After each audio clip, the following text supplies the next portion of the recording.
Picture this. You walk into a room full of strangers. No one says a word.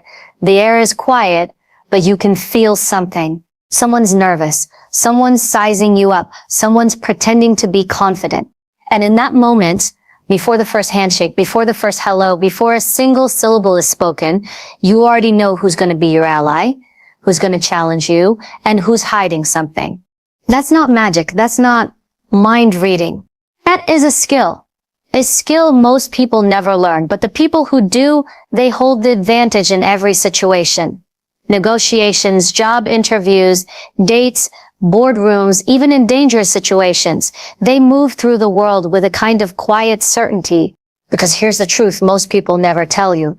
Human beings are constantly speaking, even when their mouths are shut. The question is, do you know how to listen? Once you learn this, you can sit across from someone who's lying to you and catch it in the twitch of an eye. You can meet someone new and sense whether they're genuinely interested or simply being polite. You can walk into a meeting and feel the undercurrents before anyone opens their laptop. And when you can read people without a single word, you stop playing defense in life and you start playing offense. Today, I'm going to teach you exactly how to do that. But I'm warning you, once you see what's really there, you can't unsee it. Do you want me to roll straight into the first lesson so it flows like a real speech? When you walk into any space, a cafe, a conference room, an airport terminal, you're stepping into a conversation that's already happening, even if it's completely silent. Every single person in that space is broadcasting information. It's not mystical. And it's not hidden. It's right there in their posture, the way their eyes move, the pace of their breathing, the way their body fills or retreats from the space around them. This is the silent language, and it rules the room far more than anything that will ever come out of someone's mouth. Most people don't realize it, but the majority of human communication is nonverbal. We like to believe that the words we choose carry the most meaning. But the truth is that words are the decoration. Nonverbal signals are the structure. You can't fake it for long because your body is always leaking out the truth. The slouch in your shoulders when you're insecure. The tightness in your jaw when you're angry. The frozen smile when you're uncomfortable. People are giving these cues away every second of the day. And if you can read them, you'll understand far more than what's being said out loud. Think about the last time you met someone for the first time. Did you notice how they stood when you approached? Did they lean towards you or away from you? Did their eyes meet yours directly or did they dart away? These tiny, almost invisible visors weren't random. They were unconscious indicators of how they felt about you, the situation and themselves. And here's the secret. Most people are not deliberately controlling these cues, which makes them more honest than words will ever be. Now let's talk about why this matters so much. Words are filtered. People choose them, manipulate them, soften them, spin them. But body language, microexpressions, and the unspoken rhythm of human interaction bypass that filter. If you walk into a negotiation and the person across the table tells you they're very open to working together, but their body is angled slightly away from you, their arms are crossed, and their feet are pointed toward the exit, you're not in a real negotiation. You're in a polite standoff, and you need to recalibrate your approach. If you can see that early, you save yourself from false assumptions and bad outcomes. One of the most important parts of mastering this skill is understanding the first 3 seconds rule. That's the window where the raw, unpolished truth comes out before someone adjusts themselves for social correctness. When you first walk in, they might give you a look.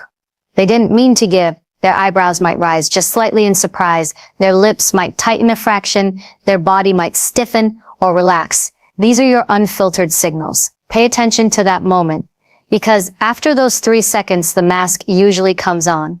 But here's where you need discipline.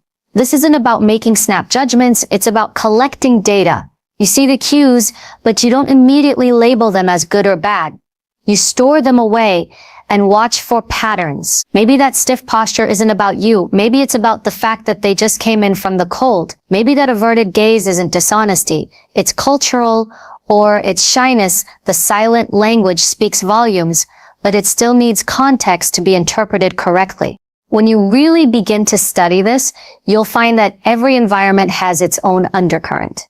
In a corporate meeting, the silent language is all about hierarchy, who leans in toward the boss, who takes up more space in their chair, who subtly nods when the leader talks. In a social setting, it's about connection, who mirrors someone else's gestures, who orients their body toward one person versus away from the group. In a tense situation, it's about survival cues, dilated pupils, fast breathing, hands moving toward protective positions like crossing arms or covering the neck.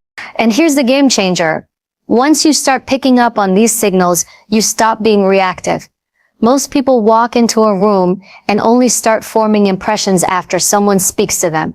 You're going to start reading the room before anyone even knows you're reading it. That means you'll know who's open, who's closed off, who's curious, and who's resistant before you waste your time trying to convince the wrong person. You'll also notice that your own body language changes when you start paying attention to others. You'll begin to manage your presence intentionally. You'll realize that if you want to invite openness, you can position yourself slightly to the side instead of head on.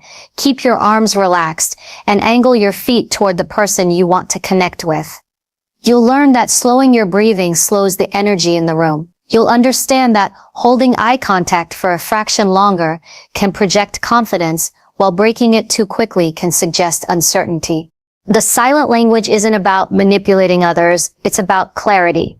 You're not trying to force people into feeling something they don't feel. You're trying to see what's real so you can make better decisions.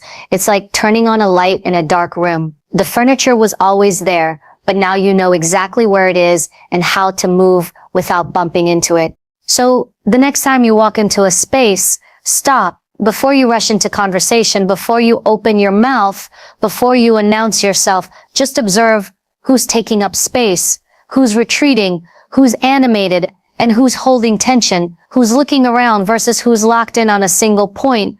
Let the room talk to you without words, and you'll be shocked at how much it says. Once you master this, you won't just hear conversations, you'll see them, and once you can see them, you'll never again be at the mercy of what people choose to say out loud.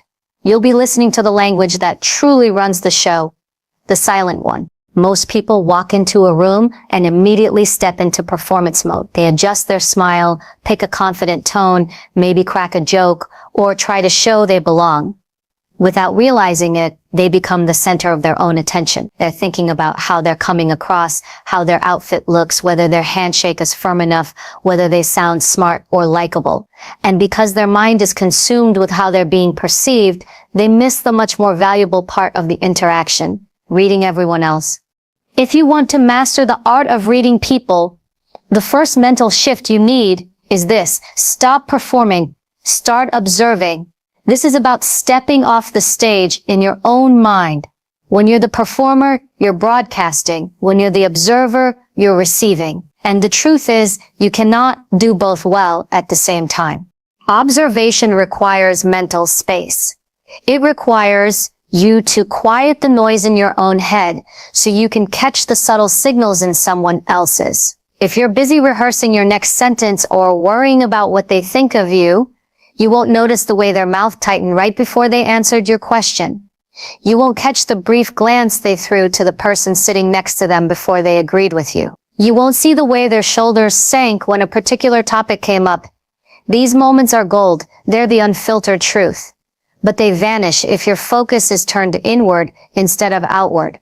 When you choose to be the observer, you train yourself to enter a space like a detective at a crime scene. You don't touch anything yet. You don't interfere. You take in the details, the layout, the dynamics, the energy. You let other people move first. You give them the chance to reveal themselves before you reveal yourself. This isn't about being passive. It's about gathering intelligence before you act. The person who speaks first often commits first. The person who waits and listens collects the information that shapes the smarter move. One of the best ways to develop this skill is to slow your entrance into a conversation. Most people rush to fill silence because it feels awkward. You're going to embrace it. That extra beat of quiet gives you the opportunity to scan. How are people positioned? Who's leaning toward the group? Who's slightly turned away? Who's got a genuine smile versus a polite one? Who's distracted?